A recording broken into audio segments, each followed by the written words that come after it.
건강하시고 내일도 밝고 따뜻한 하루가 되시길 바랍니다. 자기야, 저기 좀 봐. 진짜 시골 할매 다 됐네. 네 주제인 여기가 딱이다. 석 달 전 정분을 집에서 내쫓았던 전 남편 무성은 젊은 내연녀를 끼고 정분을 찾아갔습니다. 시어머니 장례식이 끝난 바로 그날 무성은 정분에게 이혼을 통보했었죠. 이젠 이 역할은 끝났어. 새 사람 들여야 하니까 소금 뿌리기 전에 당장 내 집에서 꺼져. 치매 걸린 시어머니를 모시며 40년을 식모처럼 살았던 정부는 맨몸으로 쫓겨났습니다. 위자료라며 그녀 앞에 던져진 건 남쪽 끝 바다에 버려진 쓸모없는 땅 문서 한 장이 전부였죠. 하지만 그들은 꿈에도 몰랐을 겁니다. 이 보잘것없는 땅 문서가 사실은 전 남편 무성을 지옥으로 끌어내릴 1,000억 원짜리 초대장이었다는 사실을요. 과연 이들에게는 무슨 일이 있었던 걸까요? 사연을 시작하기 전에 구독과 좋아요를 눌러주시고 어디에서 듣고 계신지 댓글로 남겨주세요. 여러분의 가정에 행운이 가득 깃들기를 바라겠습니다. 정부는 결혼한 지 40년이 넘었습니다. 시집에 온 첫날부터 부엌일을 맡았고 그 뒤로 한 번도 손을 놓은 적이 없었어요. 새벽 5시면 일어나 밥을 하고 밤 11시가 넘어야 부엌불을 껐습니다. 그 사이에 설거지, 빨래, 청소, 장보기가 끼어들었죠. 시어머니 춘자는 과묵한 사람이었습니다. 말이 많지 않았고 며느리에게 이래라 저래라 간섭하는 일도 드물었어요. 그저 식탁에 앉아 밥을 먹고 방으로 들어가 문을 닫았습니다. 정부는 그게 편했어요. 말이 없으면 다툴 일도 없었으니까요. 남편 무성은 회사 대표였습니다. 식품회사를 운영했고 집에 들어오는 시간은 늘 늦었어요. 저녁 8시가 넘어야 현관문이 열렸고 10번 중 9번은 술 냄새를 풍기며 들어왔습니다. 정분이 따뜻하게 데운 국을 내놓으면 무성은 숟가락을 들다 말고 핸드폰만 들여다봤어요. 정분에게는 관심이 없었습니다. 정분이 허리를 다쳐 절뚝거리며 걸어도 무성은 눈길 한 번 주지 않았습니다. 회사 일이 바쁘다는 이유만으로 모든 게 정당화됐죠. 그렇게 30년이 흘렀습니다. 정분이 58이 됐을 때 시어머니 춘자가 치매 진단을 받았어요. 처음엔 물건을 잃어버리는 정도였습니다. 안경을 어디 뒀는지 몰라 방안을 뒤지고 지갑을 찾느라 서랍을 열고 닫았죠. 정부는 그때마다 함께 찾아줬습니다. 말없이 방 구석구석을 살피고 이불 아래를 들춰봤어요. 여기 있네요. 정분이 안경을 건네면 춘자는 고개를 끄덕였습니다. 고맙다는 말은 없었지만 그게 시어머니의 방식이었어요. 하지만 증상은 점점 심해졌습니다. 아들 무성의 이름을 잊기 시작했어요. 무성이 퇴근해서 어머니 다녀왔습니다 하고 인사를 해도 춘자는 멍하니 바라만 봤습니다. 누군지 몰라 경계하는 눈빛이었죠. 저예요, 무성이. 무성이 다가가 손을 잡으려 하면 춘자는 손을 뿌리쳤습니다. 누구야, 당신? 그 말에 무성은 얼굴이 굳었어요. 더 이상 다가가지 않고 방으로 들어가 문을 닫았습니다. 그 뒤로 무성은 어머니 방에 거의 들어가지 않았어요. 하지만 며느리 정분의 이름은 끝까지 기억했습니다. 정분아. 아침에 눈을 뜨면 제일 먼저 부르는 이름이 정분이었어요. 밥을 먹다 말고도 텔레비전을 보다가도 춘자는 정분을 불렀습니다. 정분아, 어디 갔어? 정분은 늘 곁에 있었습니다. 부엌에 있다가도 빨래를 개다가도 춘자의 목소리가 들리면 달려갔어요. 대답은 하지 않았습니다. 그저 물 한 컵을 따라 건넬 뿐이었죠. 춘자는 그 물을 받아들고 한참을 들여다봤어요. 그러다 한 모금 마시고 다시 정분을 불렀습니다. 정분아. 네. 짧은 대답이었지만 춘자는 그걸로 안심하는 듯 했어요. 간병은 그렇게 시작됐습니다. 밤낮이 바뀌었어요. 춘자는 밤에 잠을 자지 않았습니다. 새벽 2시면 일어나 방 안을 돌아다니고 옷장을 열어 옷을 꺼내 바닥에 늘어놓았죠. 정부는 그때마다 일어나 춘자 곁으로 갔습니다. 어머니, 주무셔야죠. 아니야, 나 집에 가야 해. 춘자는 고집을 부렸어요. 여기가 자기 집인데도 집에 가야 한다고 했습니다. 정부는 춘자의 손을 잡고 침대로 데려갔어요. 이불을 덮어주고 등을 토닥였습니다. 이제 주무세요. 춘자는 눈을 감았지만 1시간도 안 돼서 다시 일어났습니다. 그러면 정분도 다시 일어나야 했어요. 밤새 5-6번씩 반복됐죠. 대소변을 가리지 못하기 시작한 건 그로부터 6개월 뒤였습니다. 정부는 기저귀를 갈았어요. 하루에 4-5번, 많을 때는 7번까지 갈았습니다. 침대 시트도 자주 갈아야 했죠. 빨래가 산더미처럼 쌓였고 세탁기는 하루 종일 돌아갔어요. 무성은 그 냄새를 견디지 못했습니다. 너무 냄새나. 무성은 어머니 방 앞을 지나가다 코를 막았어요. 그러고는 자기 방으로 들어가 문을 닫았습니다. 환기를 시켜달라는 말도 힘들지 않냐는 말도 없었어요. 정부는 창문을 열었습니다. 한겨울에도 창문을 열어놨죠.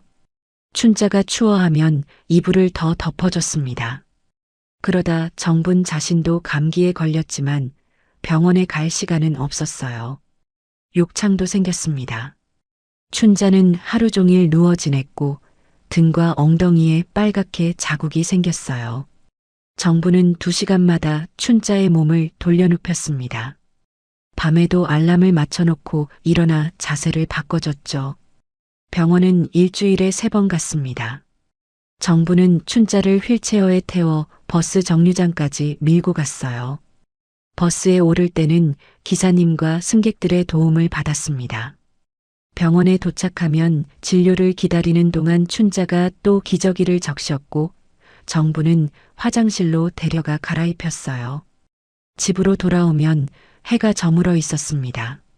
정부는 저녁을 준비했어요.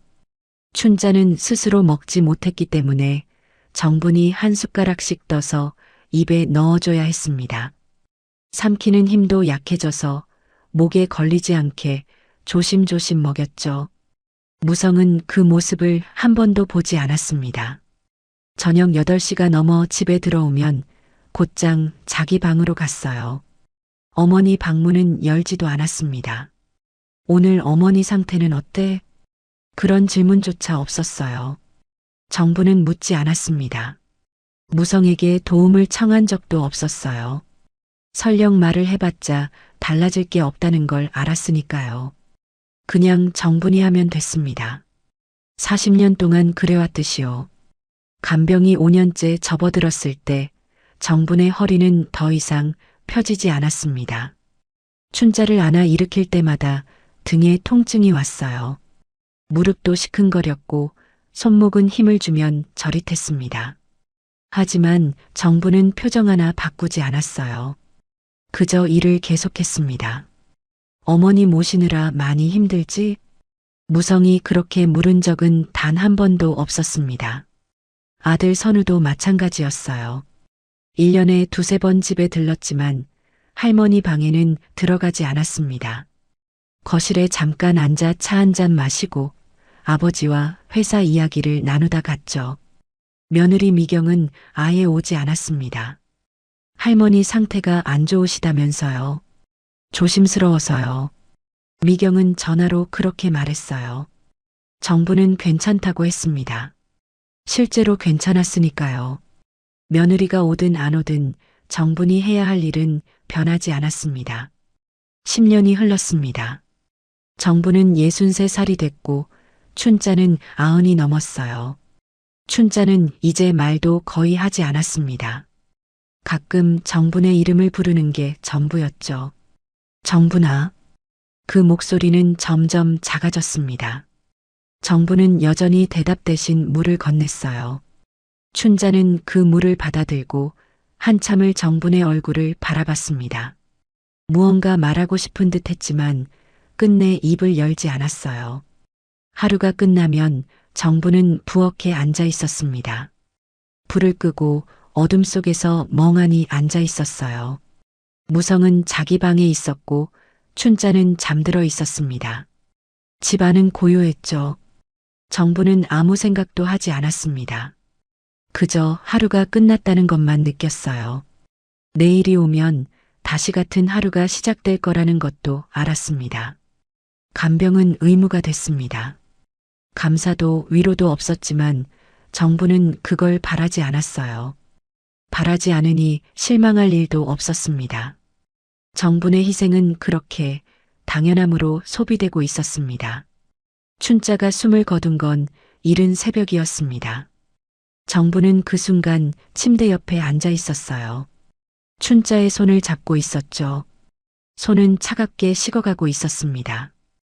호흡이 점점 약해지더니 어느 순간 멈췄어요. 정부는 가만히 앉아 있었습니다. 울지 않았어요. 소리 내지도 않았습니다. 그저 춘자의 손을 놓지 않고 한참을 그렇게 있었죠. 무성은 2층 침실에서 자고 있었습니다. 정부는 일어나 계단을 올라갔어요. 무성의 방문을 두드렸습니다. 여보, 어머님이 돌아가셨어요. 목소리는 떨리지 않았습니다. 무성이 문을 열었어요. 머리가 헝클어져 있었고 눈은 아직 덜 떠진 상태였죠. 잠깐 멍하니 서 있다가 고개를 끄덕였습니다. 그래, 알았어. 그게 전부였어요. 무성은 방으로 들어가 옷을 갈아입고 나왔습니다. 어머니 방으로 가지 않고 거실 소파에 앉아 핸드폰을 꺼냈어요. 누군가에게 전화를 걸었습니다. 네, 오늘 새벽에. 네, 알겠습니다. 짧은 통화였어요. 정부는 부엌으로 갔습니다. 장례 준비를 해야 했으니까요. 장례식장은 정분이 알아봤습니다. 병원 영안실에 전화를 걸어 절차를 물었고 장례식장 위치를 확인했어요. 빈소 예약도 정분이 했습니다. 무성은 회사로 출근했죠. 일 때문에 잠깐 나갔다 올게. 무성은 그렇게 말하고 나갔습니다. 어머니의 시신은 아직 집에 있었는데도요. 연구차가 도착했을 때 정부는 혼자 현관에 서 있었습니다. 춘자의 몸이 옮겨지는 동안 정부는 말없이 지켜봤어요. 직원들이 조심스럽게 들것을 옮겼고 정부는 그 뒤를 따라 나갔습니다. 장례식장에서도 정분이 모든 걸 처리했습니다. 조문객 명단을 작성하고 음식을 주문하고 부의금 장부를 정리했어요. 빈소 앞에 앉아 절을 받았습니다. 허리를 굽혔다 폈다 반복하는 동안 무릎이 시큰거렸지만 표정은 변하지 않았어요. 무성은 빈소 한쪽에 앉아 사람들과 이야기를 나눴습니다. 어머니 오래 편찮으셨죠? 그래도 이제 편히 가셨으니. 사람들이 위로의 말을 건넸고 무성은 고개를 숙였어요. 하지만 눈물은 없었습니다. 아들 선우와 며느리 미경도 왔습니다. 선우는 할머니 영정 앞에 절을 했고 미경은 조용히 뒤에 서 있었어요. 정분에게 다가와 인사를 했습니다. 어머님, 고생 많으셨어요. 미경이 말했습니다. 정분은 고개를 끄덕였어요. 미경은 그게 끝이라는 듯 선우 옆으로 갔습니다. 사흘간의 장례가 끝났습니다. 발인 날 정부는 연구차를 따라 화장터까지 갔어요. 춘자의 몸이 들어가는 걸 마지막까지 봤습니다. 연기가 피어오르는 동안 정부는 서 있었죠. 집으로 돌아왔을 때는 저녁이었습니다. 현관문을 열자 집안이 달라져 있었어요. 춘자의 방문이 활짝 열려 있었습니다. 방 안은 텅 비어 있었어요. 침대도 옷장도 책상도 모두 치워져 있었습니다. 바닥만 남아 있었죠. 정부는 방 안으로 들어갔습니다. 아무것도 남지 않았어요. 10년 동안 정분이 매일 드나들던 그 방이 흔적도 없이 사라져 있었습니다. 가슴 한편이 싸늘했습니다. 너무 빨랐어요. 어머니가 돌아가신 지 사흘밖에 안 됐는데 벌써 이렇게 지워졌습니다. 거실로 나왔을 때 무성이 소파에 앉아 있었어요. 테이블 위에 서류 봉투가 놓여 있었습니다. 앉아. 무성이 말했습니다. 정부는 소파에 앉았어요. 무성은 봉투를 밀어 정분 쪽으로 밀었습니다. 이혼하자. 무성의 목소리는 평온했습니다. 마치 저녁 메뉴를 이야기하듯 담담했어요. 정부는 놀라지 않았습니다. 언젠가 올 줄 알았어요. 어머니가 돌아가시면 무성이 이렇게 말할 거라는 걸 어렴풋이 느끼고 있었습니다. 하지만 실제로 그 말을 들으니 다른 느낌이었어요. 가슴 한편이 텅 비는 것 같았습니다. 숨이 막혔어요. 40년이 이렇게 끝나는구나. 그 생각이 머릿속을 스쳤죠. 고생했다는 말은 안 하나요? 정분이 물었습니다. 목소리에 감정은 없었지만 손은 떨리고 있었어요. 무성은 대답하지 않았어요. 팔짱을 끼고 뒤로 기댔습니다. 이제 내 역할은 끝났어. 무성이 말했습니다. 어머니 돌아가셨잖아. 더 이상 여기 있을 이유가 없지. 정부는 고개를 들어 무성을 봤습니다.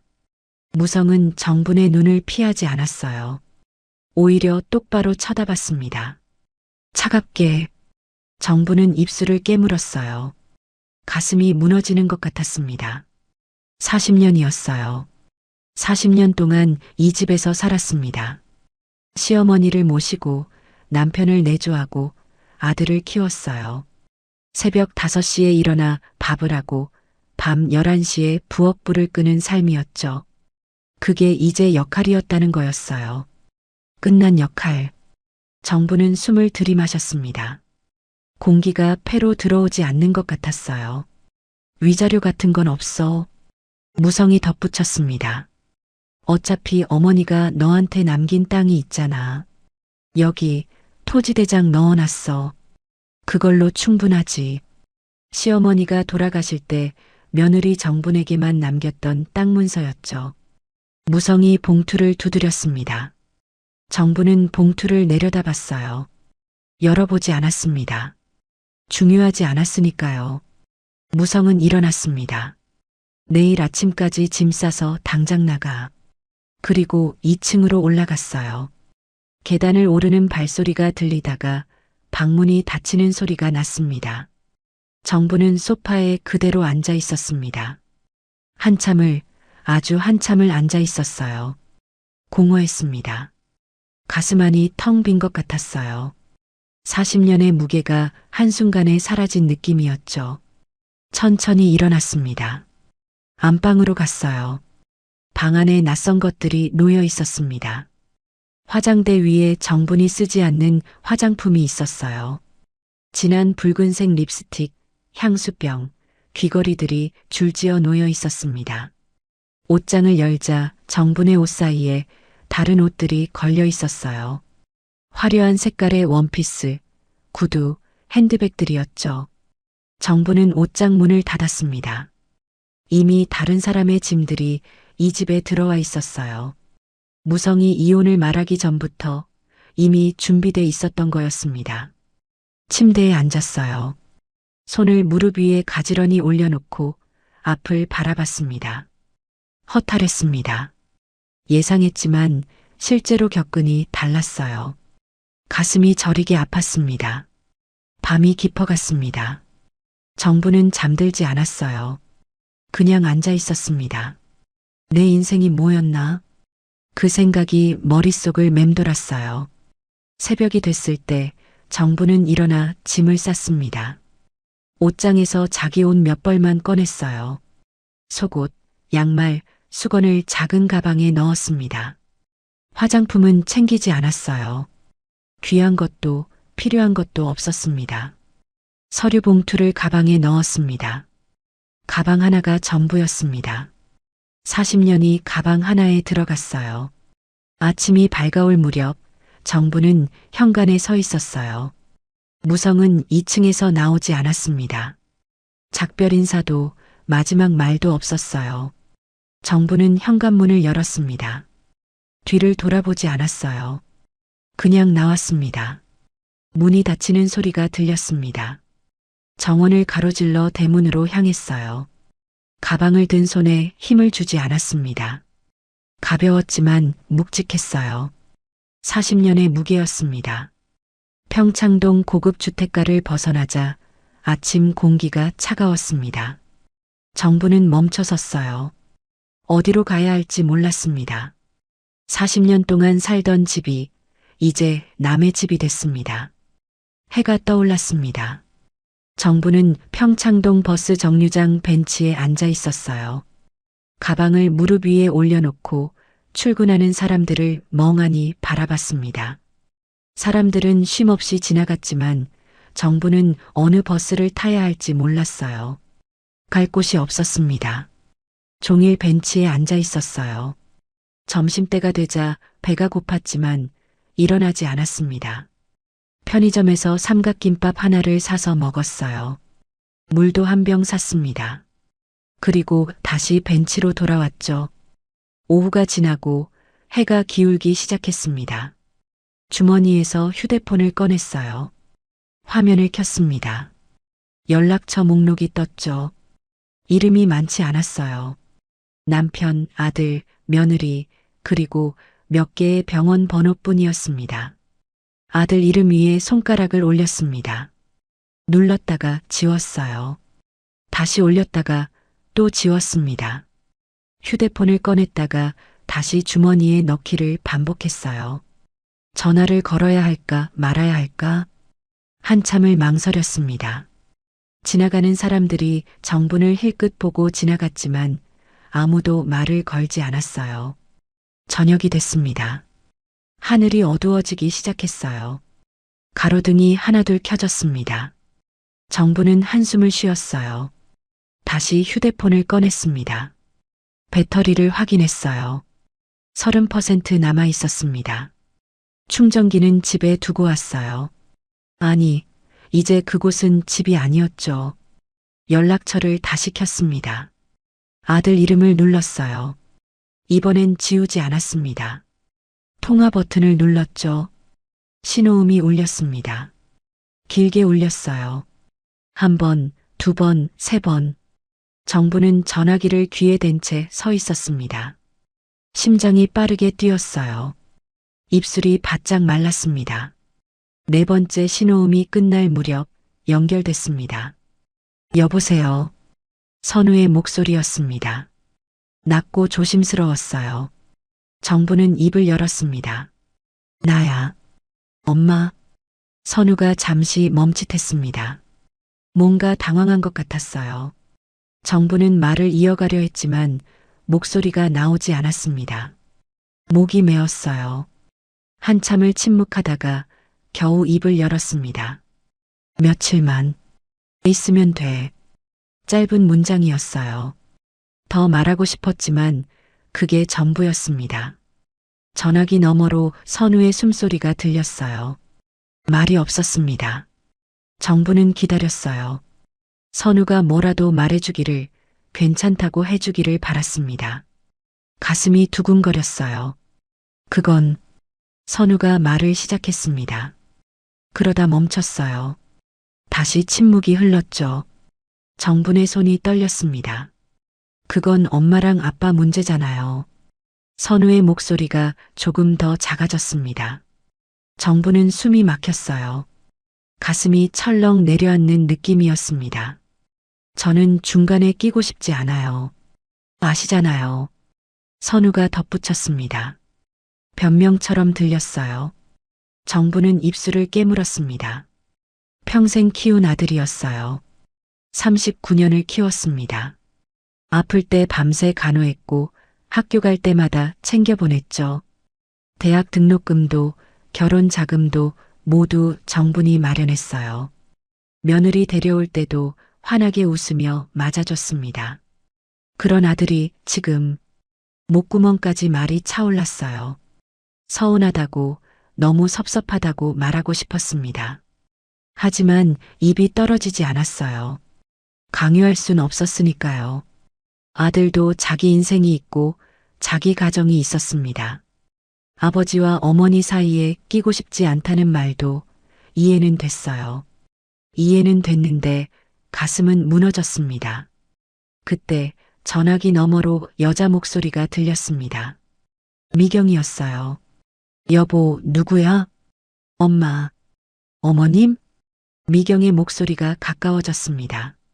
선우가 전화기를 스피커로 틀은 것 같았어요. 어머님, 저희 입장도 고려해 주세요. 서운하신 거 아니시죠? 미경이 물었습니다. 정부는 대답하지 않았습니다. 할 말이 없었어요. 미경이 조용히 말을 이었습니다.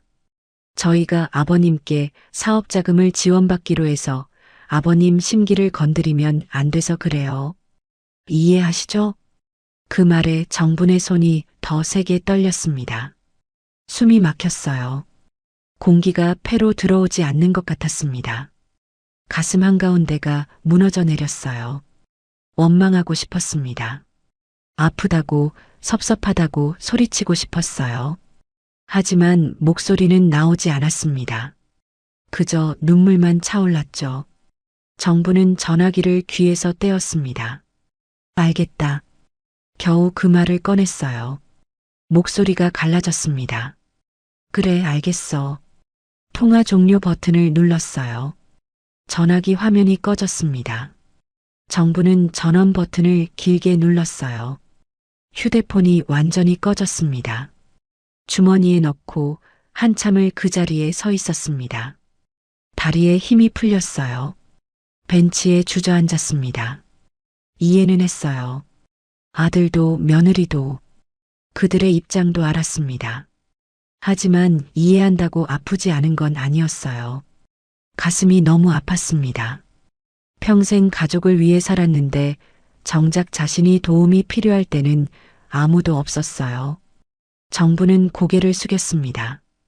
눈물이 떨어질 것 같았지만 참았어요. 울면 안 될 것 같았습니다. 울기 시작하면 끝이 없을 것 같았죠. 밤은 더 깊어졌습니다. 여관 간판이 몇 개 보였어요. 정부는 일어나 그쪽으로 걸어갔습니다. 제일 가까운 곳 앞에 섰죠. 유리문 너머로 안이 보였습니다. 젊은 남녀가 카운터 앞에 서 있었어요. 여자가 남자 팔에 매달려 웃고 있었습니다. 남자가 카드를 꺼내 계산했죠. 정부는 발을 떼지 못했어요. 저 안으로 들어가는 게 갑자기 너무 부끄러웠습니다. 63살 여자가 혼자 이런 곳에 온다는 게 민망했어요.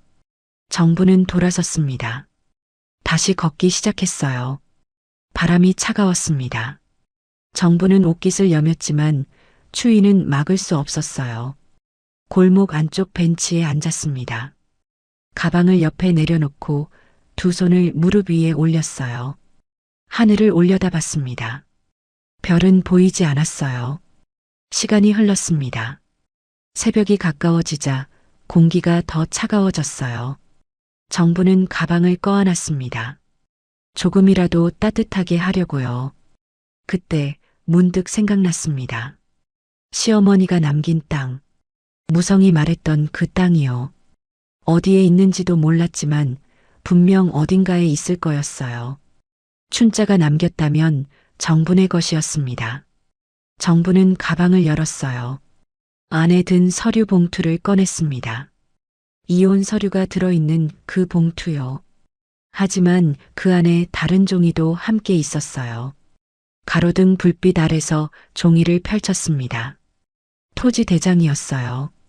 섬 이름이 적혀 있었습니다. 정부는 그 이름을 한참 들여다봤어요. 갈 곳이 생겼습니다. 새벽 5시 정부는 포털 사이트에서 섬 이름을 검색했습니다. 작은 화면에 지도가 떴어요. 섬은 남쪽 끝, 바다 한가운데 점처럼 찍혀 있었습니다. 확대해도 이름만 보일 뿐 사진은 없었어요. 배편 정보를 찾았습니다. 하루에 2번, 오전 9시와 오후 3시. 터미널까지는 버스로 4시간 반이 걸렸어요. 정부는 휴대폰을 끄고 일어났습니다. 첫 차를 타야 했습니다. 6시 정부는 고속버스 터미널에 도착했어요. 매표소 앞에 섰습니다. 창구 직원이 물었죠. 어디까지요? 정부는 종이에 적힌 지명을 보여줬어요. 직원이 키보드를 두드렸습니다. 편도요? 네. 31,000원입니다. 정부는 지갑을 열었어요. 지폐 몇 장과 동전이 전부였습니다. 돈을 세어 건넸죠. 버스에 올랐습니다. 맨 뒷자리에 앉았어요. 가방을 무릎 위에 올려놓고 창밖을 봤습니다. 해가 완전히 떠올랐어요. 사람들이 하나둘 버스에 올라탔습니다. 버스가 출발했습니다. 서울을 벗어나자 건물이 줄어들고 논밭이 나타났어요. 고속도로를 달리는 동안 정부는 창밖만 바라봤습니다. 졸지 않았어요. 눈을 감지도 않았습니다. 4시간이 지났습니다. 버스가 작은 터미널에 멈춰 섰어요. 정부는 내렸습니다. 짐을 찾는 사람도 마중 나온 사람도 없었어요. 터미널은 한산했습니다. 표지판을 따라 걸었어요. 여객선 터미널 1.2km. 정부는 가방을 들고 걷기 시작했습니다. 바닷바람이 불었습니다. 비린내가 코를 찔렀어요. 갈매기 울음소리가 들렸습니다. 터미널 건물이 보였죠. 낡고 작았어요. 매표소에서 또 표를 끊었습니다. 섬 가시는 거예요? 중년 여자가 물었습니다. 정부는 고개를 끄덕였어요. 거기 사람 안 사는데. 관광객이세요? 아니요. 정부는 짧게 대답했습니다. 더 묻지 말라는 투였죠. 여자는 표를 내밀었어요. 배는 저기 있어요. 9시에 출발합니다. 아직 8시 30분이었습니다. 정부는 대합실 의자에 앉았어요. 사람이 없었습니다. 텅 빈 공간에 형광등만 깜빡였죠. 9시가 됐습니다. 안내방송이 나왔어요. 정부는 일어나 선착장으로 갔습니다. 작은 배 한 척이 떠 있었어요. 배에 오른 사람은 정분 혼자였습니다. 선장이 밧줄을 풀었어요. 혼자세요? 네. 섬에 아는 사람 있어요? 아니요. 선장은 더 묻지 않았습니다. 조타실로 들어가 엔진을 걸었어요. 배가 천천히 움직이기 시작했습니다. 바다가 펼쳐졌습니다.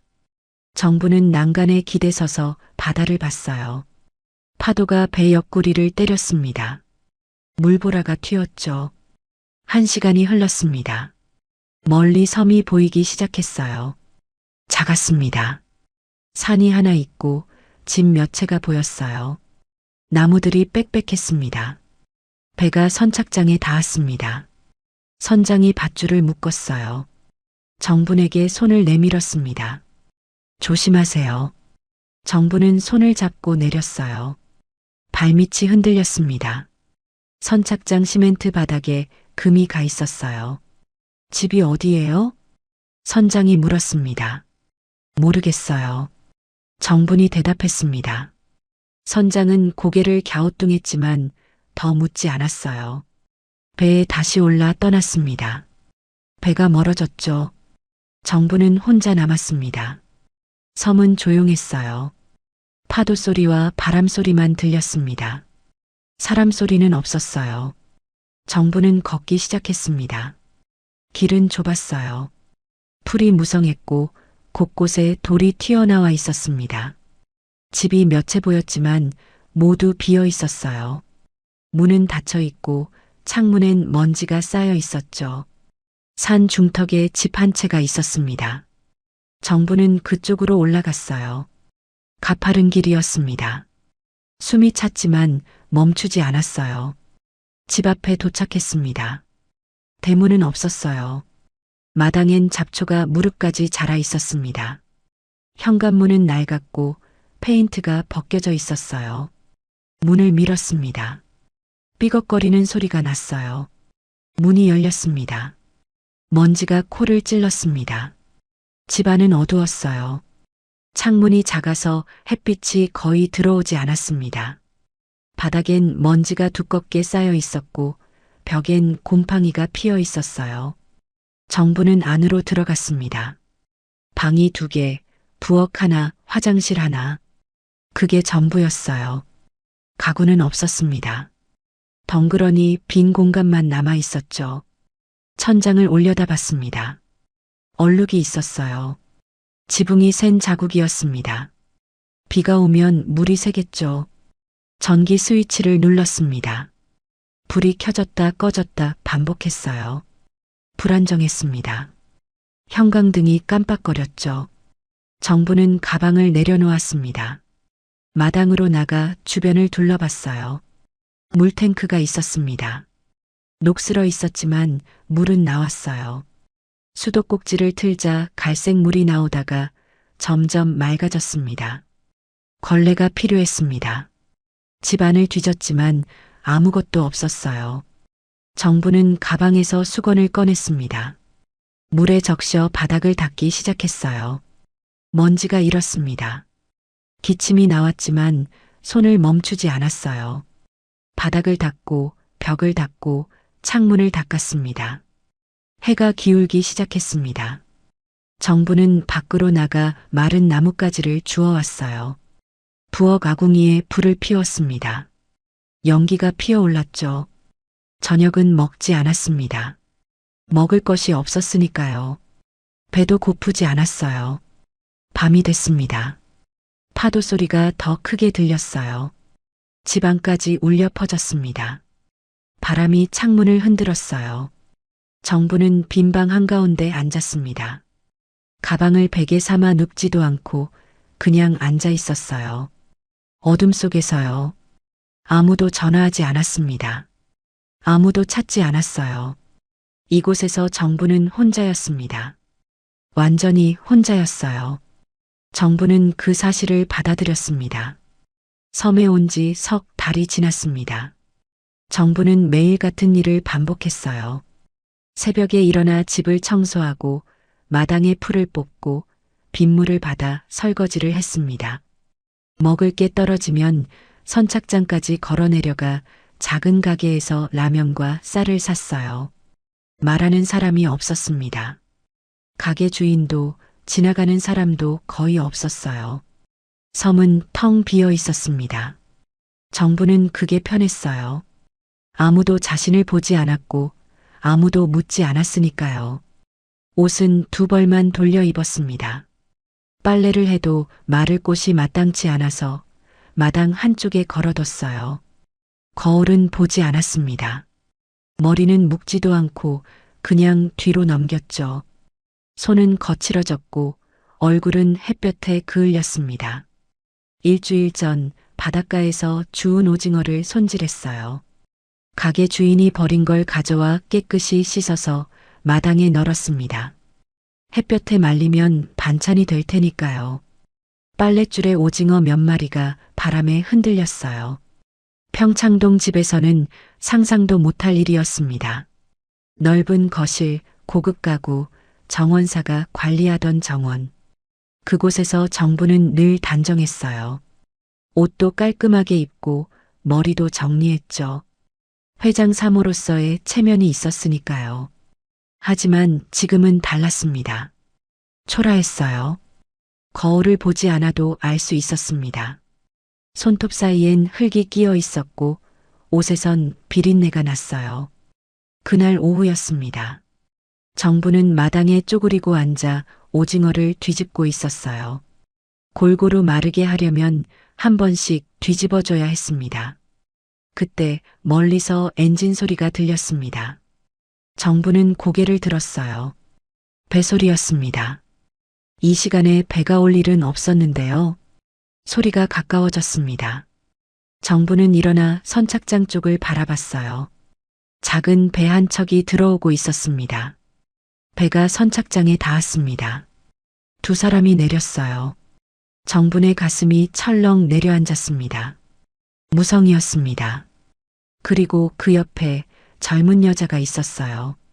35쯤 돼 보이는 여자였습니다. 화사한 원피스를 입고 선글라스를 쓰고 있었어요. 머리는 단정하게 묶여 있었고 하이힐을 신고 있었죠. 정부는 알았습니다. 저 여자가 누군지. 무성의 회사 비서였던 사람이었어요. 이름은 은영. 몇 년 전 회사 행사에서 본 적이 있었습니다. 젊고 예쁘고 말도 잘하는 여자였죠. 두 사람이 걸어오고 있었습니다. 정부는 그 자리에 서 있었어요. 움직일 수 없었습니다. 도망가고 싶었지만 다리가 떨어지지 않았어요. 무성이 정분을 봤습니다. 눈이 마주쳤어요. 무성의 입꼬리가 올라갔습니다. 웃고 있었어요. 정부는 고개를 숙였습니다. 얼굴이 화끈거렸어요. 자신의 모습이 보였습니다. 때 묻은 옷, 거친 손, 그을린 얼굴, 그리고 마당에 걸린 오징어들. 수치스러웠습니다. 무성과 은영이 마당으로 들어왔어요. 무성은 주변을 둘러봤습니다. 천천히 구석구석 살펴봤어요. 은영도 마찬가지였습니다. 집을 훑어보고 마당을 보고 빨랫줄에 걸린 오징어를 봤죠. 은영이 웃었습니다. 와, 오징어 말리는 거 처음 봐요. 진짜 시골 같아요. 목소리가 밝았어요. 신기해하는 투였지만 어딘가 비웃는 느낌이 들었습니다. 정부는 입을 열었습니다. 여긴 무슨 일로 오셨어요? 목소리가 떨렸어요. 무성이 정분을 봤습니다. 천천히 위아래로 훑어봤어요. 그거 알아? 우리 이혼한 지 석 달 됐어. 무성이 말했습니다. 담담한 목소리였어요. 우리는 이제 완전히 끝이라고. 그 말에 정분의 가슴이 내려앉았습니다. 완전히 끝. 머리로는 알고 있었지만 실제로 그 말을 들으니 달랐어요. 숨이 막혔습니다. 그래서 마지막으로 네가 어떻게 사나 궁금해서 와봤지. 정부는 입술을 깨물었어요. 눈물이 차올랐지만 참았습니다. 무성이 집 쪽으로 걸어갔어요. 정분을 보지도 않고 은영에게 말했습니다. 들어가 볼까? 어머, 들어가도 돼요? 은영이 정분을 힐끗 본 후 웃으며 따라 들어갔어요. 정부는 뒤따라 들어갔습니다. 무성과 은영이 집 안을 둘러봤어요. 텅 빈 방, 낡은 벽, 삐걱거리는 마루. 무성은 천장을 올려다봤습니다. 얼룩진 천장을요. 지붕 새나 봐? 무성이 물었습니다. 은영이 코를 킁킁거렸어요. 여기 냄새 좀. 말끝을 흐렸지만 의미는 분명했습니다. 정분의 얼굴이 더 뜨거워졌어요. 곰팡이 냄새, 습기 냄새가 났습니다. 알고 있었어요. 하지만 어쩔 수 없었죠. 무성과 은영이 다시 마당으로 나왔습니다. 무성이 주변을 천천히 둘러봤어요. 오징어, 낡은 집, 잡초가 자란 마당. 생각보다 잘 사네. 무성이 말했습니다. 비아냥거리는 투였어요. 정부는 고개를 들어 무성을 봤습니다. 무성이 웃고 있었어요. 차갑게. 여기가 딱 너한테 어울려. 그 말에 정분의 가슴이 무너졌습니다. 숨이 막혔어요. 눈앞이 흐려지는 것 같았습니다. 40년을 함께 산 남편이었어요. 그 남편이 지금 자신을 이렇게 대하고 있었습니다. 옆에 젊은 여자를 데리고 와서 비웃고 있었어요. 굴욕이었습니다. 평생 이런 기분을 느껴본 적이 없었어요. 바닥까지 떨어진 것 같았습니다. 무성이 정분을 똑바로 보며 말했습니다. 넌 이 집이 제일 잘 어울린다. 잠시 멈췄다가 결정타를 날렸어요. 이제 딱 시골 할매 같아. 정분의 눈에 눈물이 차올랐습니다. 참았어요. 흘려선 안 됐습니다. 저 사람들 앞에서 울면 안 됐어요.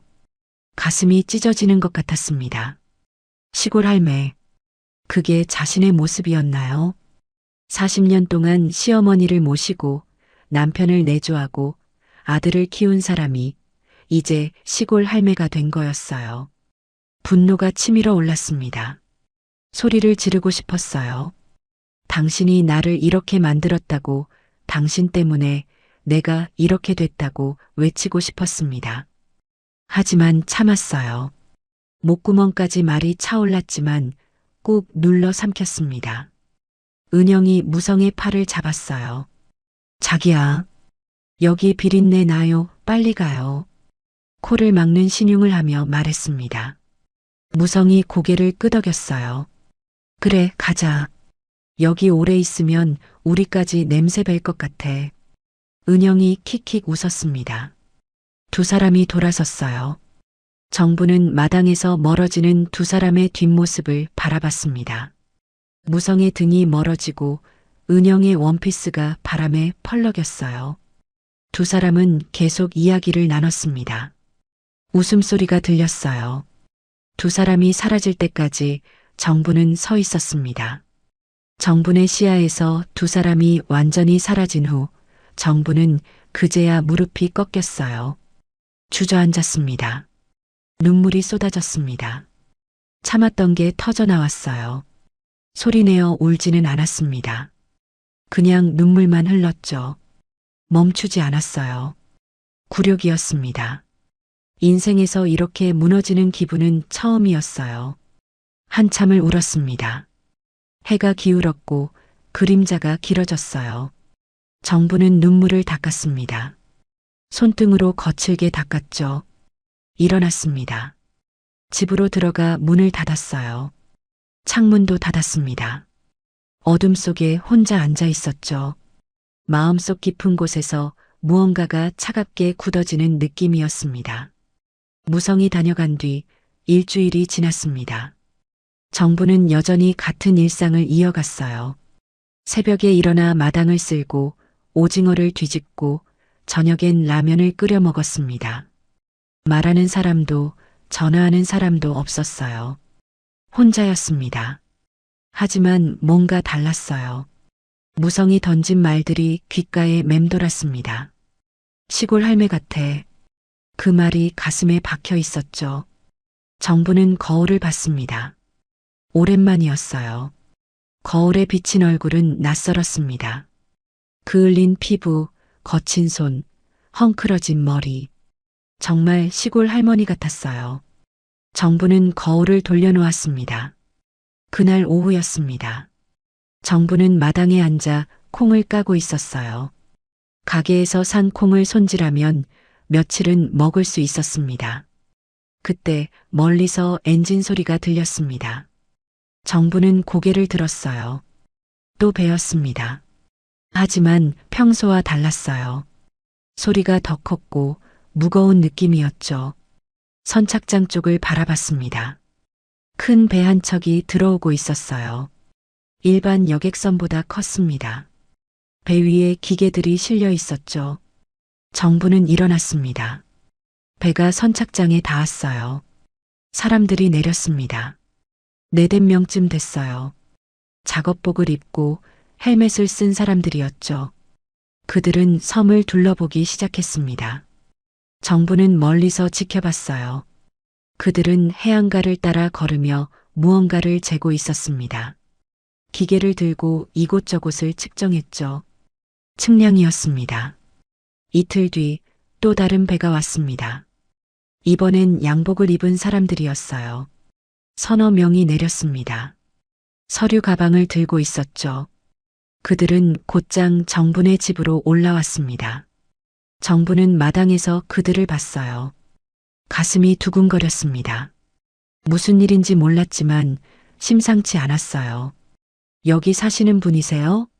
앞선 남자가 물었습니다. 50대쯤 돼 보이는 사람이었어요. 정부는 고개를 끄덕였습니다. 국토교통부에서 나왔습니다. 잠깐 말씀 좀 나눠도 될까요? 남자가 명함을 내밀었어요. 정부는 받아들었습니다. 글자가 빼곡했지만 자세히 읽지 않았어요. 들어오세요. 정분이 말했습니다. 사람들이 집 안으로 들어왔어요. 정부는 물을 따라 내놓았습니다. 남자가 서류 가방을 열었어요. 서류 몇 장을 꺼냈습니다. 이 섬이 국책사업 대상지로 선정됐습니다. 남자가 말했습니다. 정부는 가만히 들었어요. 정확히는 해양에너지 개발 구역입니다. 조류 발전소가 들어올 예정이고요. 그에 따라 이 섬 전체가 매입 대상입니다. 남자가 지도를 펼쳤어요. 섬이 붉은색으로 표시돼 있었습니다. 국가에서 매입을 진행하고 보상금이 지급될 겁니다. 정부는 아무 말도 하지 않았습니다. 남자가 정분의 표정을 살폈어요. 놀란 기색이 없자 조금 의아한 듯 봤습니다. 토지 소유주가 윤춘자 씨로 되어 있는데 현재는 제 시어머니셨어요. 돌아가셨습니다. 정분이 말했습니다. 아, 그렇군요. 그럼 상속이 되셨나요? 네. 명예 이전은 완료하셨고요? 네. 남자가 고개를 끄덕였어요. 그럼 보상 대상자는 이정분 씨가 되시겠네요. 남자가 서류에 뭔가를 적었습니다. 구체적인 보상 금액은 감정평가를 거쳐서 결정됩니다. 한 석 달 정도 걸릴 겁니다. 정부는 들고만 있었어요. 그 기간 동안 여기 계속 거주하셔도 됩니다. 다만 공사 시작 전에는 이주를 하셔야 해요. 남자가 덧붙였습니다. 출입 통제도 곧 시작됩니다. 일반인 출입이 제한될 거예요. 정부는 고개를 끄덕였습니다. 남자가 명함을 하나 더 꺼냈어요. 궁금하신 거 있으면 연락 주세요. 절차 관련해서 안내해 드리겠습니다. 사람들이 일어났어요. 정부는 현관까지 배웅했습니다. 그럼 연락드리겠습니다. 남자가 인사하고 내려갔어요. 정부는 마당에 서서 그들이 내려가는 걸 봤습니다. 선착장까지 가서 배에 올라탔죠. 배가 떠났습니다. 정부는 집 안으로 들어갔어요. 소파에 앉았습니다. 명함을 내려다봤어요. 서류들도 테이블 위에 놓여 있었습니다. 국책사업 보상금. 정부는 놀라지 않았습니다. 사실 이미 알고 있었어요. 이혼 서류 봉투에 들어있던 토지대장을 봤을 때부터 뭔가 느꼈습니다. 하지만 이 정도일 줄은 몰랐어요. 정부는 창밖을 봤습니다. 바다가 보였어요. 파도가 부서지고 햇빛이 반짝였습니다. 며칠 뒤 표지판이 세워졌습니다. 출입통제구역, 국토교통부, 선착장 입구에 큰 팻말이 설치됐어요. 붉은색 글씨가 선명했습니다. 정부는 그 표지판 앞에 섰습니다. 한참을 서서 바라봤어요. 일주일 뒤 또 배가 왔습니다. 이번엔 측량 장비가 더 많았어요. 사람들도 10명이 넘었습니다. 그들은 섬 구석구석을 다니며 측정하고 사진을 찍고 기록했어요. 정부는 그저 지켜봤습니다. 집안에 앉아 창밖을 봤어요. 사람들이 오가고 기계 소리가 들렸습니다. 섬이 조금씩 달라지고 있었죠. 하지만 정분의 생활은 그대로였습니다. 여전히 새벽에 일어나 마당을 쓸고 빨래를 하고 밥을 지었어요. 오징어도 계속 말렸습니다. 달라진 건 풍경뿐이었어요. 선착장에 사람들이 더 자주 오고 장비들이 쌓였습니다. 해안가에 말뚝이 박히고 줄이 쳐졌어요. 정부는 여전히 침묵했습니다. 누구에게도 말하지 않았어요. 아들에게도 무성에게도 연락하지 않았습니다. 그냥 조용히 일상을 이어갔어요. 어느 날 저녁이었습니다. 정부는 마당에 앉아 석양을 봤어요. 하늘이 붉게 물들었습니다. 바다도 붉었죠. 아름다웠습니다. 정부는 그 풍경을 한참 바라봤어요. 시어머니 춘자가 이 섬을 남긴 이유를 알 것 같았습니다. 춘자는 치매에 걸렸지만 끝까지 정분의 이름을 기억했어요. 매일 정분아 하고 불렀죠. 아들 이름은 잊었지만 며느리 이름은 잊지 않았습니다. 그리고 이 섬을 남겼어요. 아무 말 없이 조용히. 정부는 눈을 감았습니다. 가슴 한편이 따뜻했어요. 시어머니가 말없이 건넨 것이 무엇인지 이제야 알 것 같았습니다. 한 달 뒤 정부는 다시 공무원들을 만났습니다. 회의실에서였어요. 서류들이 쌓여 있었고 감정평가서가 테이블 위에 놓여 있었습니다. 최종 보상 금액입니다. 공무원이 서류를 밀어 정분 쪽으로 밀었어요. 정부는 서류를 집어들었습니다. 숫자를 봤어요. 한참을 그 숫자를 바라봤습니다. 1,000억이 넘는 금액이었어요. 정부는 표정을 바꾸지 않았습니다. 놀라지도 기뻐하지도 않았어요. 그냥 고개를 끄덕였죠. 동의하시면 여기 서명해 주세요. 공무원이 펜을 건넸습니다. 정부는 서명했어요. 또박또박 자기 이름을 썼습니다. 보상금은 일주일 내로 입금됩니다. 그리고 한 달 안에 섬에서 나가셔야 해요. 알겠습니다. 정분이 대답했습니다. 일주일 뒤 휴대폰에 문자가 왔습니다. 입금 알림이었어요. 정부는 그 문자를 한참 들여다봤습니다. 평생 본 적 없는 숫자였어요. 하지만 실감이 나지 않았습니다. 그냥 숫자일 뿐이었죠. 정부는 짐을 쌌습니다. 가져갈 게 많지 않았어요. 옷 몇 벌, 서류, 그게 전부였습니다. 가방 하나면 충분했죠.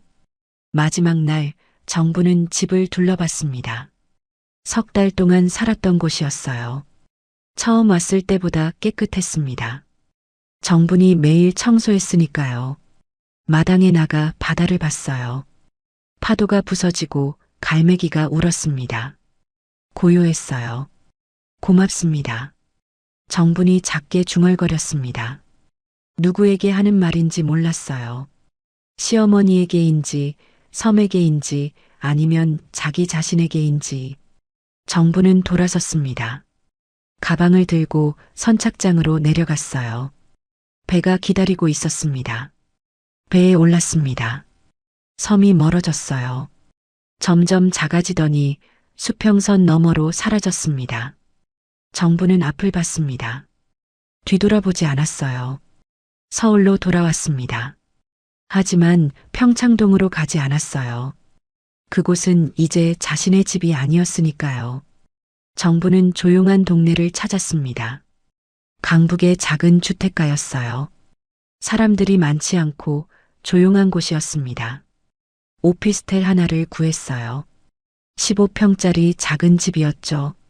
월세였습니다. 1,000억이 넘는 돈이 있었지만 정부는 월세로 구했어요. 눈에 띄고 싶지 않았습니다. 집은 간소했어요.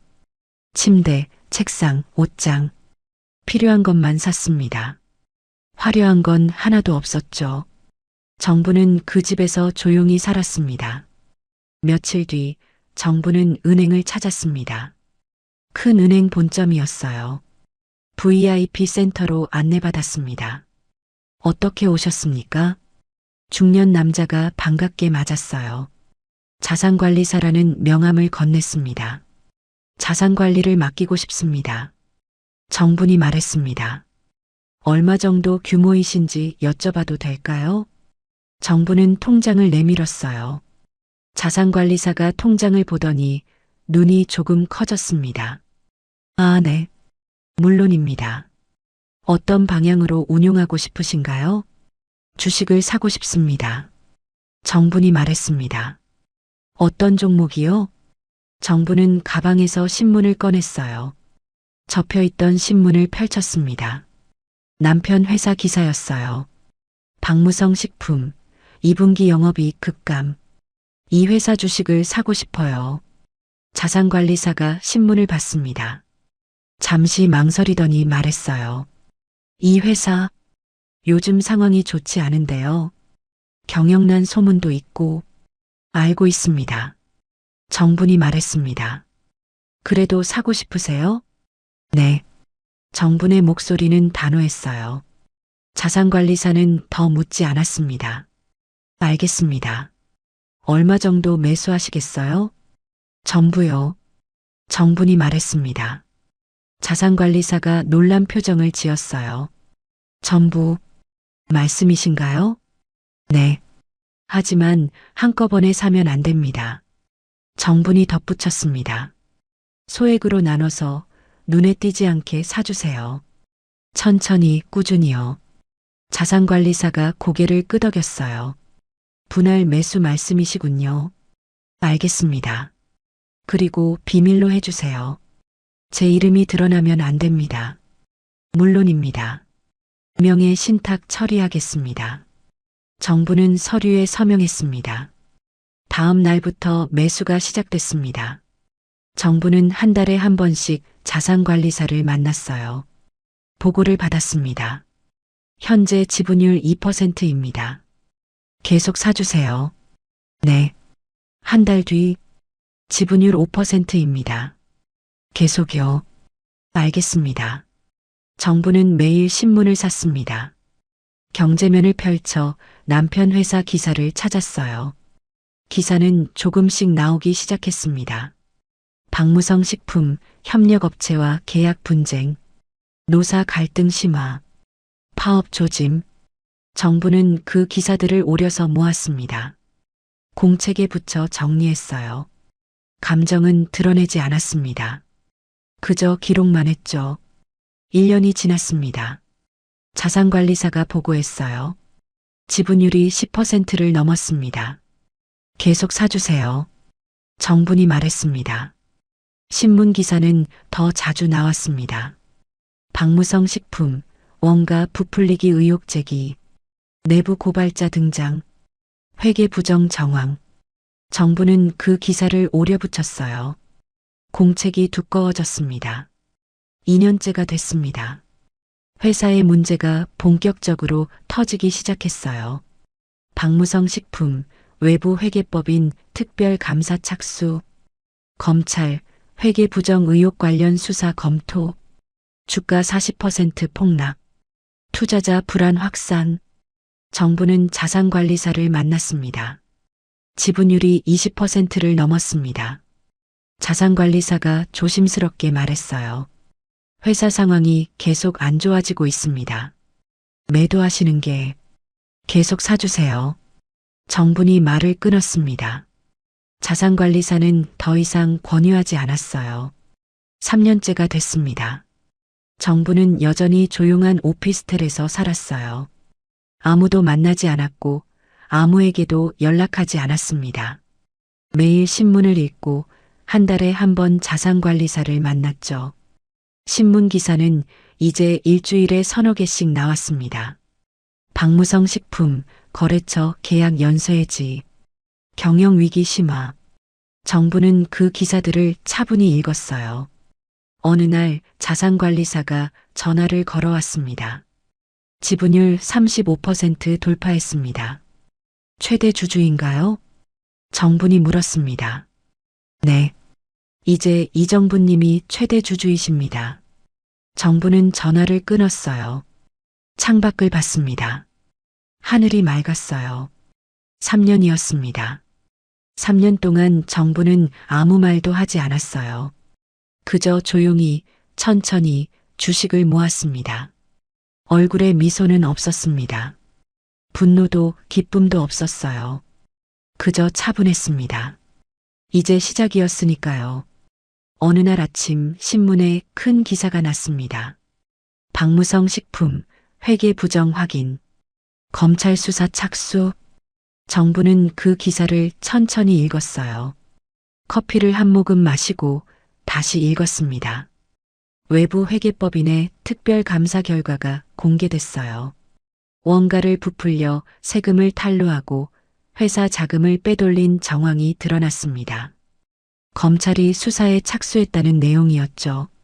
정부는 그 기사를 오려 공책에 붙였습니다. 공책은 이제 세 번째였어요. 다음 날 또 기사가 났습니다. 박무성 식품 주요 거래처 계약 해지 통보, 대형 유통업체 세 곳이 계약을 끊었다는 내용이었어요. 신뢰관계 파괴가 이유였습니다. 정부는 그 기사도 오렸습니다. 사흘 뒤 박무성 식품 직원 30명 집단 사직, 미래 불투명. 일주일 뒤 협력업체들 잇따라 대금 지급 요구, 자금난 가중. 정부는 매일 신문을 샀어요. 경제면을 펼쳐 남편 회사 기사를 찾았습니다. 기사는 매일 나왔죠. 한 달이 지났습니다. 정부는 자산관리사를 만났어요. 회사 주가가 60% 이상 떨어졌습니다. 자산관리사가 보고했습니다. 현재 시가총액이 절반 이하로 괜찮습니다. 정분이 말했습니다. 계속 지켜보겠습니다. 자산관리사는 고개를 끄덕였어요. 주주총회 일정이 공지됐습니다. 언제죠? 한 달 뒤입니다. 특별 주주총회로 소집됐어요. 정부는 그 날짜를 수첩에 적었습니다. 신문에도 같은 기사가 났어요. 박무성 식품, 긴급 주주총회 소집, 경영권 분쟁 예고. 정부는 그 기사를 오래 들여다봤습니다. 한 달 뒤면 모든 게 끝날 거였어요. 그날 오후 정부는 산책을 나갔습니다. 오랜만이었어요. 3년 동안 거의 집에만 있었거든요. 동네를 천천히 걸었어요. 가을이었습니다. 낙엽이 떨어지고 바람이 선선했죠. 카페 앞을 지나가다 멈춰 섰습니다. 유리창 너머로 텔레비전이 보였어요. 뉴스가 나오고 있었습니다. 화면에 무성이 나왔어요. 정부는 가만히 서서 그 화면을 봤습니다. 무성은 기자들에게 둘러싸여 있었어요. 카메라 플래시가 터졌습니다. 대표님, 회계 부정 의혹에 대해 어떻게 생각하십니까? 사실무근입니다. 무성이 대답했습니다. 검찰 수사는 어떻게 대응하실 겁니까? 성실히 조사에 임하겠습니다. 저는 떳떳합니다. 무성의 목소리는 당당했어요. 정부는 그 모습을 지켜봤습니다. 무성은 변하지 않았어요. 여전히 자신감이 넘쳤습니다. 상황을 통제할 수 있다고 믿는 표정이었죠. 정부는 카페를 떠났습니다. 2주일이 지났습니다. 신문에 또 기사가 났어요. 박무성 식품 이사진, 대표 퇴진 요구, 내부 분열 심화, 이사회가 긴급 소집됐다는 내용이었습니다. 이사 5명 중 3명이 무성의 퇴진을 요구했다고 했어요. 하지만 무성은 거부했습니다. 제가 이 회사를 여기까지 키웠습니다. 제가 책임지고 위기를 극복하겠습니다. 기사에 무성의 말이 인용돼 있었어요. 정부는 고개를 저었습니다. 일주일 뒤 또 다른 기사가 났습니다. 박무성 대표 측근 직원들 줄사표, 배 떠나는 쥐들. 무성 곁에 있던 사람들이 하나둘 떠나고 있었어요. 오래 함께 일한 임원도 비서도 사직서를 냈습니다. 정부는 그 기사를 읽으며 차를 마셨어요. 쓴맛이 났습니다. 사흘 뒤 정부는 우연히 백화점 앞을 지나갔습니다. 명품 매장 앞에 여자가 서 있었어요. 은영이었습니다. 정부는 멈춰 섰습니다. 은영은 정분을 보지 못했어요. 핸드폰으로 통화 중이었습니다. 아니, 나 지금 바빠. 나중에 전화할게. 은영의 목소리가 날카로웠어요. 무성 대표? 그 사람 요즘 상태 봐. 나까지 엮이고 싶지 않아. 정부는 가만히 서서 들었습니다. 아니, 나 이제 안 만나. 끝났어, 우리. 은영이 전화를 끊었어요. 한숨을 쉬고 매장 안으로 들어갔습니다. 정부는 그 뒷모습을 봤습니다. 은영도 떠나고 있었어요. 배가 기울자 모두 도망치고 있었습니다. 정부는 돌아서서 걸었습니다. 주주총회까지 2주일 남았습니다. 신문에 예고 기사가 났어요. 박무성 식품 주주총회 임박. 대표 퇴진 여부 주목. 최대 주주 신규 등장. 정체 불명. 정부는 그 기사를 읽었습니다. 자신이 최대 주주라는 사실이 공시됐지만 언론은 아직 정분이 누군지 몰랐어요. 정부는 옷장을 열었습니다. 3년 동안 사모은 옷들이 걸려 있었어요. 검은색 정장, 흰색 블라우스, 단정하고 깔끔한 옷들이었습니다. 정부는 그 옷을 꺼내 다림질했어요. 일주일 남았습니다. 정부는 미용실에 갔습니다. 3년 만이었어요. 어떻게 해드릴까요? 미용사가 물었습니다. 단정하게 해주세요. 정분이 말했습니다. 머리를 자르고 염색을 했어요. 흰머리가 사라졌습니다. 거울을 봤습니다. 낯설었어요. 3년 전의 자신도, 섬에 있던 자신도 아니었습니다. 새로운 사람 같았죠. 사흘 남았습니다. 정부는 자산관리사를 만났어요. 주주총회 날 제가 직접 참석하겠습니다. 네, 알겠습니다. 입장 절차는 저희가 도와드리겠습니다. 고맙습니다. 정분이 말했습니다. 이틀 남았습니다. 정부는 집에서 신문을 읽었어요. 박무성 식품, 운명의 날 임박. 주주들 관심 집중. 무성의 사진이 실려 있었어요. 회사 건물 앞에서 찍은 사진이었습니다. 무성은 여전히 당당한 표정이었어요. 정부는 그 사진을 오래 들여다봤습니다. 하루 남았습니다. 정부는 일찍 잠자리에 들었어요. 하지만 잠이 오지 않았습니다. 천장을 바라보며 누워 있었어요. 정부는 눈을 감았어요. 내일이었습니다. 내일이면 모든 게 끝날 거였어요. 주주총회 당일 아침이었습니다. 정부는 일찍 일어났어요. 샤워를 하고 준비해둔 검은색 정장을 입었습니다. 거울을 봤어요. 단정했습니다. 가방을 챙겼어요. 서류 몇 장과 주주 확인증이 들어 있었습니다. 아침은 먹지 않았어요.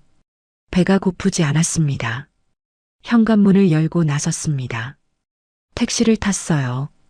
기사에게 주소를 알려줬습니다. 박무성 식품 본사요. 네. 차는 서울 시내를 가로질렀습니다. 정부는 창밖을 봤어요. 거리가 지나갔지만 아무것도 보이지 않았습니다. 가슴이 두근거렸어요. 3년을 기다렸습니다.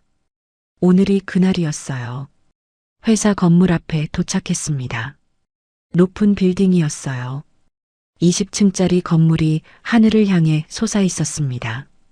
입구에 박무성 식품 간판이 걸려 있었죠. 정부는 건물을 올려다봤습니다. 한참을 서 있었어요. 숨을 깊이 들이마셨습니다. 건물 안으로 들어갔습니다.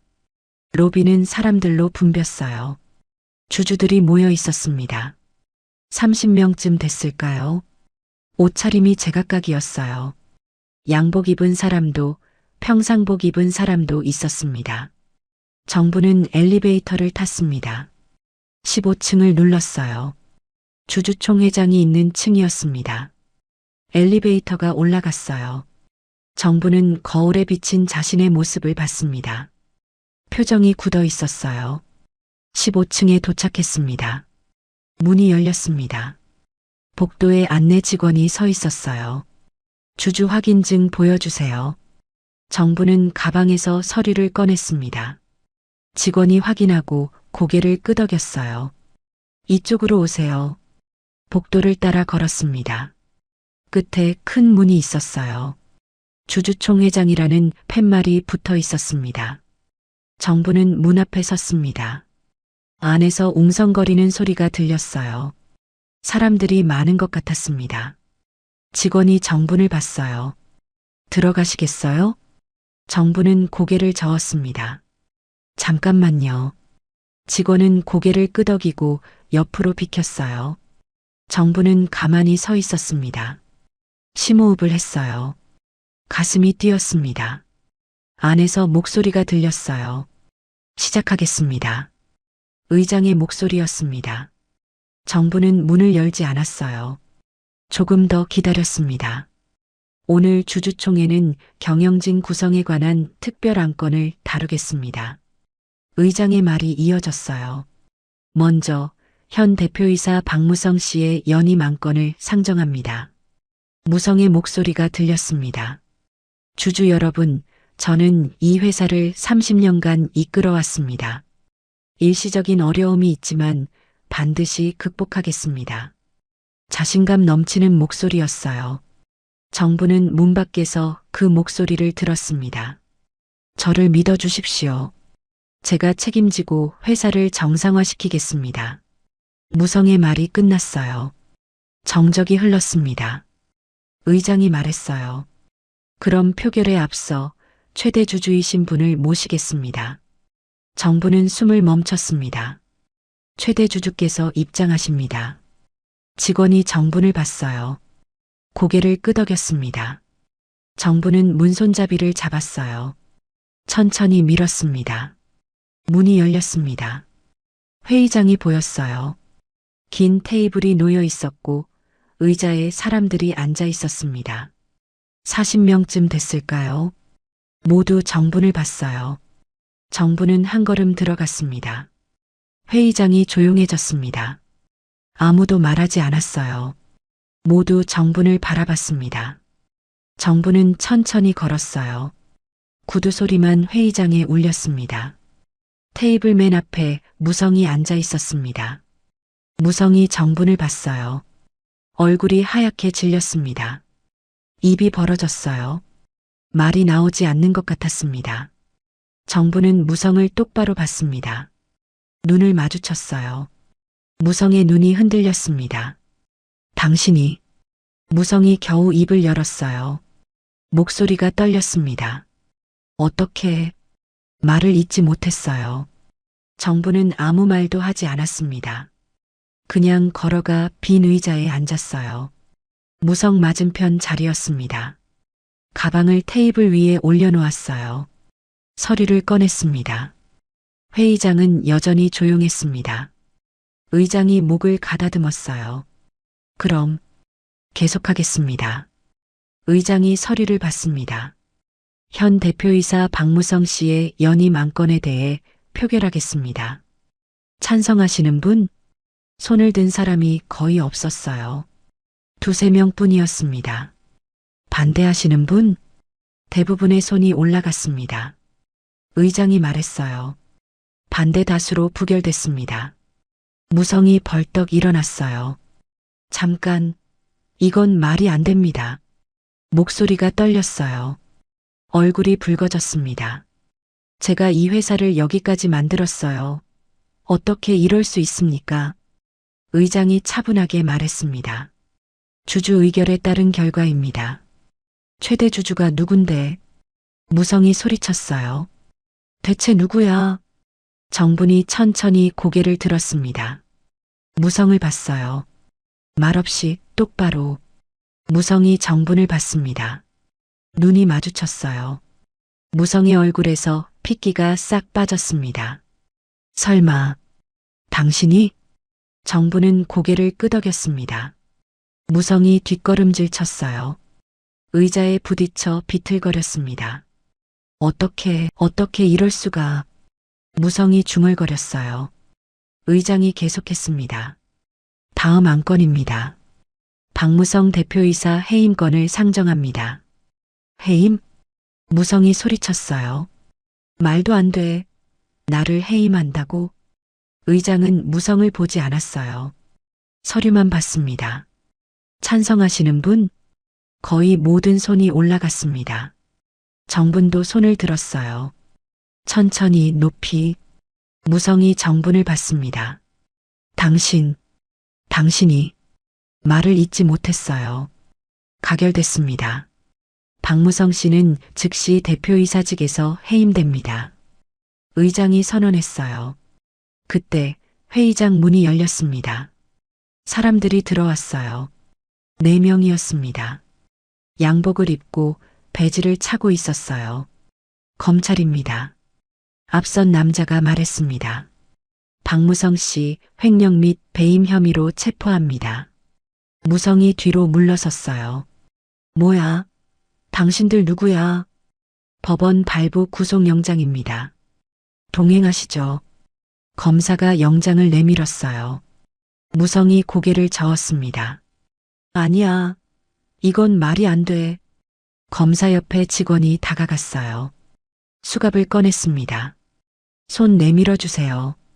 이봐요. 나한테 지금 뭐 하는 거야? 무성이 소리쳤지만 소용없었어요. 수갑이 채워졌습니다. 차가운 쇠소리가 회의장에 울렸습니다. 무성이 정분을 봤어요.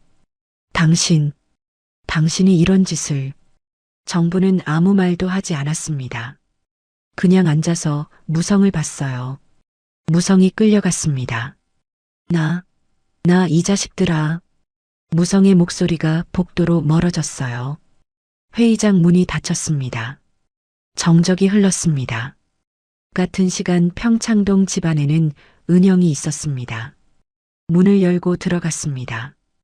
은영은 거실을 가로질러 침실로 갔어요. 옷장을 열었습니다. 명품 가방들을 꺼냈어요. 서랍을 열어 귀금 속을 쓸어 담았습니다. 금고를 열었어요. 비밀번호를 눌렀습니다. 금고 문이 열렸어요. 안에 현금 다발이 쌓여 있었습니다. 은영은 그걸 가방에 쑤셔 넣었어요. 시계도 반지도 목걸이도 모두 집어넣었습니다. 가방이 무거워졌어요. 은영은 집안을 둘러봤습니다. 더 가져갈 게 있나 살폈어요. 서재에 들어가 서랍을 뒤졌습니다. 통장을 찾았어요. 가방에 넣었습니다. 다시 거실로 나왔어요. 한 번도 뒤돌아보지 않았습니다. 현관문을 열고 나갔어요. 문을 닫았습니다. 차에 가방을 싣고 시동을 걸었어요. 평창동을 떠났습니다. 회의장에서는 사람들이 하나둘 자리에서 일어났습니다. 웅성거렸어요. 저 여자가 최대 주주였어? 대체 누구야? 박무성 전 부인이라던데. 정부는 그 소리들을 들었지만 신경 쓰지 않았어요. 그냥 앉아 있었습니다. 회의장 뒤편에 두 사람이 서 있었습니다. 선우와 미경이었어요. 두 사람은 정분을 봤습니다. 멀리서요. 선우의 얼굴이 창백했어요. 미경은 입을 막고 있었습니다. 정부는 그들을 봤어요. 눈이 마주쳤습니다. 선우가 고개를 숙였어요. 미경도 마찬가지였습니다. 정부는 시선을 거뒀습니다. 자리에서 일어났어요. 가방을 들었습니다. 회의장을 나왔습니다. 복도를 걸었어요. 구두 소리만 울렸습니다. 엘리베이터를 탔습니다. 아래로 내려갔어요. 로비로 나왔습니다. 밖으로 걸어 나갔어요. 햇살이 눈부셨습니다. 정부는 잠시 멈춰 섰습니다. 하늘을 올려다봤어요. 구름 한 점 없이 맑았습니다. 숨을 깊이 들이마셨어요.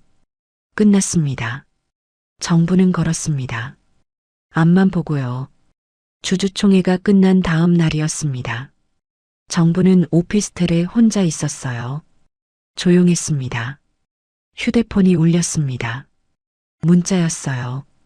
정부는 화면을 봤습니다. 아들 선우였습니다. 어머니, 그동안 정말 죄송했습니다. 한번 뵙고 싶습니다. 정부는 한참을 그 문자를 들여다봤어요. 역시 그렇구나. 그 생각이 들었습니다. 돈이 생기니 이제야 연락이 오는구나. 씁쓸했어요. 정부는 답장을 쳤습니다. 잘 지내. 짧게 그것만 보냈습니다. 며칠 뒤 또 문자가 왔어요. 이번엔 며느리 미경이었습니다. 어머님, 추석 때 저희 집에서 차례 지내려고 하는데 오실 수 있으신가요? 아이들도 할머니 뵙고 싶어 합니다. 정부는 한숨을 쉬었어요. 아이들, 손주들이었습니다. 1년에 한두 번 보는 아이들이었죠. 정부는 답장을 쳤습니다. 바쁘다. 잘 지내라. 전화도 왔습니다. 선우였어요. 정부는 전화를 받았습니다. 어머니, 응. 정분의 목소리는 담담했어요. 어머니, 정말 죄송합니다. 그때 제가 정말 잘못했어요. 선우의 목소리가 떨렸습니다. 한 번만 만나주세요. 제대로 사과하고 싶어요. 정부는 창밖을 봤어요. 괜찮다. 어머니, 바쁘다. 전화 끊을게. 어머니, 잠깐만요. 선우가 다급하게 말했습니다. 정부는 기다렸어요. 아버지는 지금 구치소에 계시고 저희도 많이 힘듭니다. 어머니, 저희 좀 도와주실 수? 정부는 전화를 끊었습니다. 역시 그렇구나. 가슴 한편이 시렸어요. 이제야 엄마가 보이나 봐요. 돈이 생기니까요. 예전에는 연락도 안 하더니 이제는 매일 문자가 왔습니다. 당연한 일이었어요. 정분도 알고 있었습니다. 하지만 알아도 아팠습니다. 정부는 소파에 앉았어요. 한참을 그렇게 앉아 있었습니다. 미워하지는 않았어요. 선우도 미경도 미워할 힘도 없었고 미워하고 싶지도 않았습니다. 그냥 멀어졌을 뿐이었어요. 가까워질 수 없는 거리였습니다. 일주일 뒤 정부는 변호사를 만났어요. 섬 이야기를 하고 싶습니다. 네, 말씀하세요. 보상받은 선부지 중 일부를 기증하고 싶어요. 변호사가 고개를 들었습니다. 어디에 기증하시겠어요? 공공시설로 써주세요. 그 지역에 필요한 시설이면 됩니다. 알겠습니다. 혹시 조건이 있으신가요? 정부는 잠시 생각했어요. 시설 이름을 윤춘자로 해주세요. 윤춘자 씨는 제 시어머니셨어요. 변호사가 고개를 끄덕였습니다. 알겠습니다. 그렇게 진행하겠습니다. 석 달 뒤 연락이 왔습니다. 시설이 완공됐다는 내용이었어요. 어린이 도서관이었습니다. 개관식이 다음 주 토요일입니다. 참석하시겠어요? 네. 정분이 대답했습니다. 개관식 날이었습니다. 정부는 일찍 출발했어요. 기차를 타고 남쪽으로 내려갔습니다. 터미널에서 버스를 탔어요. 그리고 배를 탔습니다. 섬이 보였습니다. 몇 년 사이에 섬은 많이 달라져 있었습니다. 선착장이 새로 지어졌고 길이 포장돼 있었어요. 배에서 내렸습니다. 사람들이 보였어요. 개관식에 온 사람들이었습니다. 30명쯤 됐을까요? 정부는 뒤쪽에 섰습니다. 새로 지어진 건물이 보였어요. 하얀 건물이었습니다. 예쁘게 지어졌더군요. 입구에 현판이 걸려 있었습니다. 윤춘자 어린이 도서관. 정부는 그 이름을 오래 바라봤습니다. 가슴이 따뜻해졌어요. 감사합니다, 어머님. 정분이 작게 중얼거렸습니다. 개관식이 시작됐어요. 지역 구청장이 나와 축사를 했습니다. 이 도서관은 이정부님의 기증으로 세워졌습니다. 고인이 되신 시어머니 윤춘자님의 이름으로 지어졌죠. 사람들이 박수를 쳤어요. 기증자이신 이정부님 나오셔서 인사 부탁드립니다. 구청장이 사람들을 둘러봤습니다. 정부는 움직이지 않았어요. 뒤에 그대로 서 있었습니다. 구청장이 다시 불렀어요. 이정부님 계신가요? 정부는 조용히 손을 들었습니다. 작게요. 구청장이 정분을 봤어요. 앞으로 나오시겠어요? 정부는 고개를 저었습니다. 괜찮습니다. 작은 목소리로 말했어요. 구청장이 잠시 망설이더니 고개를 끄덕였습니다. 네, 알겠습니다. 그럼 박수로 감사 인사드리겠습니다. 사람들이 박수를 쳤어요. 정분도 박수를 쳤습니다. 뒤에서 조용히요. 개관식이 끝났습니다. 사람들이 도서관 안으로 들어갔어요. 정분도 들어갔습니다. 제일 마지막에요. 책들이 가득했어요. 아이들이 뛰어다니며 책을 꺼내봤습니다. 웃음소리가 들렸어요. 정부는 한쪽 구석에 서서 그 모습을 봤습니다. 좋았어요. 이게 맞는 것 같았습니다. 1시간쯤 있다가 정부는 도서관을 나왔어요. 선착장으로 걸어 내려갔습니다. 마지막 배 시간이었어요. 배에 올랐습니다. 섬이 멀어졌어요. 정부는 뒤를 돌아봤습니다. 도서관이 작게 보였어요. 하얀 건물이 햇빛에 반짝였습니다. 정부는 손을 들어 흔들었어요. 작별 인사였습니다. 서울로 돌아왔습니다. 오피스텔에 들어갔어요. 조용했습니다. 휴대폰을 봤습니다. 부재중 전화가 5통이었어요. 모두 선우였습니다. 문자도 와 있었어요. 어머니, 명절인데 얼굴 한번 보고 싶습니다. 제발요. 정부는 한참을 그 문자를 들여다봤습니다. 답장을 쳤습니다. 건강해라. 그게 전부였습니다. 며칠 뒤 정부는 이사를 했습니다. 더 작은 집으로 갔어요. 조용한 동네, 아무도 모르는 곳이었습니다. 짐은 많지 않았어요. 가방 2개면 충분했습니다. 새 집에 도착했어요. 창문을 열었습니다. 바람이 들어왔어요. 정부는 빈 방 한가운데 섰습니다. 혼자였어요. 하지만 외롭지 않았습니다. 처음으로 정부는 자신만의 공간을 가졌어요. 아무도 간섭하지 않는 곳이었습니다. 정부는 천천히 짐을 풀기 시작했어요. 책상을 놓고 침대를 놓고 작은 화분을 창가에 두었습니다. 저녁이 됐어요. 정부는 부엌에서 밥을 지었습니다. 혼자 먹을 밥이었어요. 상을 차렸습니다. 소박했지만 정성스러웠어요. 밥을 먹으며 정부는 생각했습니다. 선우와 미경, 이제 연락이 자주 올 거예요. 명절마다 필요할 때마다 돈이 있으니까요. 정부는 받아줄 겁니다. 최소한만요. 미워하지 않으니까요.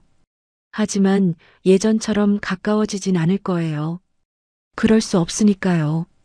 거리를 두고 그냥 그렇게 살 겁니다. 그게 지금 정분이 할 수 있는 전부였어요. 밥을 다 먹고 설거지를 했어요. 부엌 불을 껐습니다. 거실로 나와 소파에 앉았어요. 창밖을 봤습니다. 달이 떠 있었어요. 밝았습니다. 정부는 그 달을 한참 바라봤습니다. 고요했어요. 평화로웠습니다. 정부는 눈을 감았습니다. 깊이 숨을 들이마셨어요. 내쉬었습니다. 마음이 가벼웠어요. 시어머니 춘자가 남긴 건 선만이 아니었습니다. 존엄이었어요. 자기 자신을 지킬 힘이었습니다. 정부는 그걸 이제 알았어요. 그리고 그 힘으로 자신의 자리를 되찾았습니다. 복수가 아니었어요. 회복이었습니다. 정부는 자리에서 일어났습니다. 침실로 들어가 침대에 누웠어요. 눈을 감았습니다. 깊고 편안하게 잠들었습니다. 오늘 이야기 어떠셨나요? 이 사연이 마음에 드셨다면 무료로 할 수 있는 구독과 좋아요로 마음을 나눠주세요. 그리고 사연 주인공에게 건네고 싶은 위로나 응원의 말이 있으시다면 댓글로 남겨주세요. 당신의 한마디가 누군가에겐 오늘 하루를 버틸 큰 힘이 됩니다. 늘 건강하시고 내일도 밝고 따뜻한 하루가 되시길 바랍니다.